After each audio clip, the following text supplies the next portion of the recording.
मैं Rakesh Kumar, assistant professor भगवान Adinath college Lalitpur से। हम लोग बीएड सेकेंड ईयर का फर्स्ट पेपर पढ़ रहे हैं, भारतीय शिक्षा के ऐतिहासिक परिप्रेक्ष्य।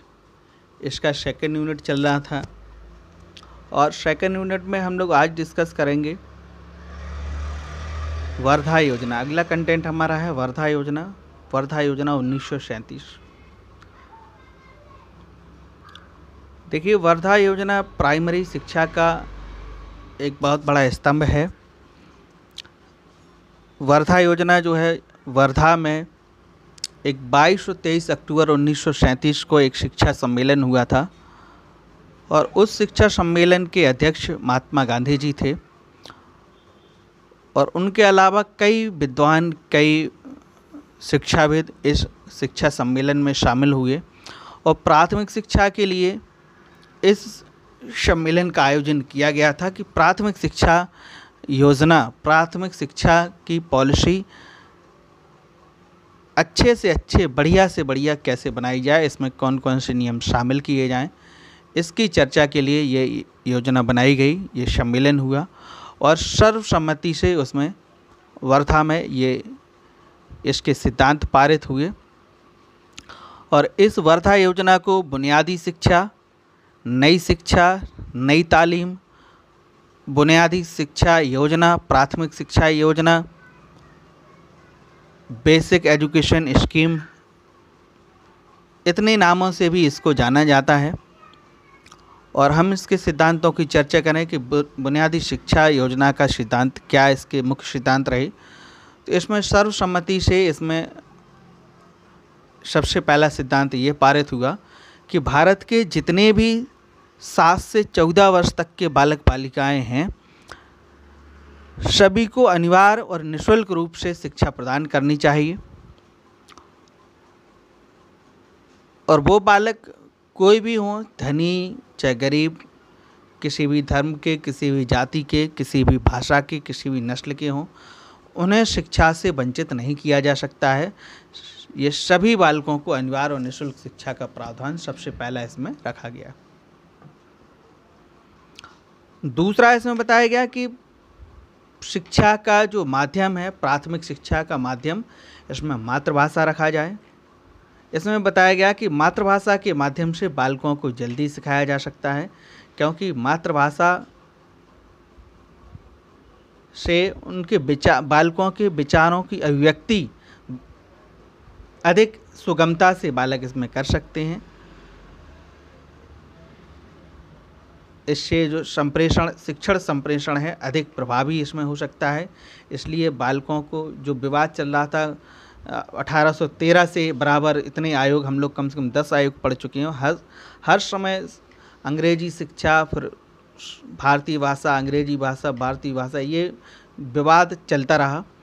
तो इसमें इन्होंने, महात्मा गांधी जी ने क्लियर किया कि प्राथमिक शिक्षा का जो माध्यम हो वर्धा योजना के माध्यम से, उसमें मातृभाषा के माध्यम से ही बालकों को शिक्षा प्रदान की जाए। अगला पॉइंट इसमें जोड़ा, इसमें बताया गया है कि जो शिक्षा है, प्राथमिक शिक्षा, वो शिक्षा किसी क्राफ्ट पर आधारित होनी चाहिए। प्राथमिक शिक्षा को आप किसी हस्त कौशल पर आधारित प्रदान की जाए, जिससे बालक की सारी ज्ञानेंद्रियां प्रशिक्षित हों, बालकों में उत्पादन कौशल को उत्पन्न करने का कौशल विकसित हो।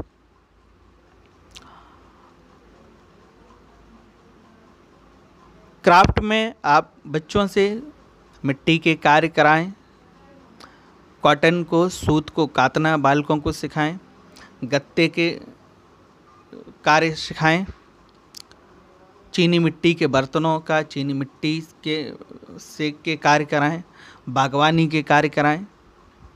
तो ये क्राफ्ट पर आधारित उन्हें बालकों को कोई चीज़ सिखाएं। जो शिक्षा प्रोवाइड की जाए तो वो इसके माध्यम से क्राफ्ट पर आधारित हो। नेक्स्ट पॉइंट इसमें बताया कि बुनियादी शिक्षा स्वावलंबन के सिद्धांत पर आधारित है। बालक जब शिक्षा प्राप्त कर रहे हैं तो उन्हें किसी क्राफ्ट की बात जो कही गई है, इससे उनमें किसी व्यवसाय के प्रति दक्षता डेवलप हो। देखिए, जैसा कि गांधी जी ने अपनी शिक्षा के प्रति उन्होंने कहा है कि शिक्षा एक बीमे की तरह होना चाहिए। बीमा, देखिए जो बीमा होता है तो बीमे की मैच्योरिटी पे एक कोई बड़ी राशि उस बीमित व्यक्ति को दी जाती है। तो इसी तरह से उन्होंने कहा है कि शिक्षा भी एक बीमे की तरह होना चाहिए कि जब बालक शिक्षा कंप्लीट कर चुके, तो वो बालक बेरोजगार ना हो जाए। उस बालक के पास कोई ना कोई, शिक्षा कंप्लीट करने के बाद उसके पास कोई रोजगार रहे, जिससे वह अपने परिवार की जीविका चला सके। तो ये बुनियादी शिक्षा को हम लोग ने डिस्कस किया। गांधी जी बुनियादी शिक्षा सिर्फ इसीलिए बालकों को देना चाहते थे कि बालक इससे जल्दी जुड़ें। इससे पहले गोखले बिल था। गोखले बिल में बताया गया था कि पूरे भारत में सिर्फ 2% बच्चे ही शिक्षा अर्जित कर पा रहे थे। कई इसके कारण थे, क्यों बच्चे नहीं जुड़ पा रहे थे। इसीलिए उन्होंने, और भी कई इसमें कमीशन आए, तो इन कई कमीशन में यही बात आ रही थी कि बच्चे जुड़ नहीं पा रहे थे। कहीं कोई कारण, अभिभावकों की उदासीनता या बच्चों का इंटरेस्ट न लेना, या कई शिक्षा का माध्यम अंग्रेजी का माध्यम, ये तमाम दिक्कतें थीं। तो इस जो शिक्षा योजना जो बनाई गई, जो शिक्षा सम्मेलन चला, इस सम्मेलन में इन सारे बिंदुओं पे चर्चा की गई।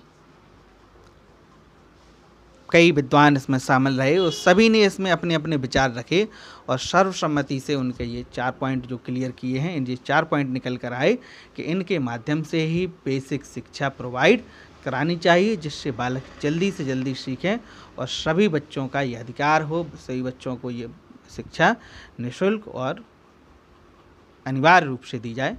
तो ये हम लोगों ने आज क्लियर किया। कल हम लोग फिर चर्चा करेंगे। आज के लिए थैंक यू, नमस्कार।